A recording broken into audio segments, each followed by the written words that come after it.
शर्यती चालू होतील व पुन्हा घाटात आपण वाळ्याशी टक्कर घेऊ। साहेब हा नाद आम्ही कधीच पैशासाठी केला नाही, एक आवड म्हणून बापजाद्यांनी चालवत आलेली महाराष्ट्राची संस्कृती, महाराष्ट्राची परंपरा जोपासायची म्हणून आम्ही हा नाद केला साहेब।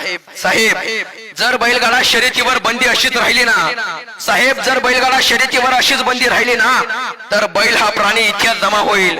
येणाऱ्या पिढीला बैल हा प्राणी फक्त चित्रातच पाहावा लागेल साहेब। बैल घाटात शर्यतीत धावून आला की दुसऱ्या दिवशी लोण्यानं मालिश करतो शेतकरी बैलाची। एखाद्या मानवी धावपटूची एवढी काळजी घेतली जात नसेल ना तेवढी काळजी शेतकरी बैलगाडा मालक आपल्या गोठ्यातल्या बैलाची घेतो साहेब। त्या प्रत्येक बैलगाडा मालकाची शेतकऱ्याची एक अर्थ हा काय तुम्हाला एक वेळ डान्स बार बिअर बार बंद करा पण आमची बैलगाडा शर्यत पुन्हा सुरू करा। एक वेळ डान्स बार बिअर बार बंद करा पण आमची बैलगाडा शर्यत पुन्हा सुरू करा।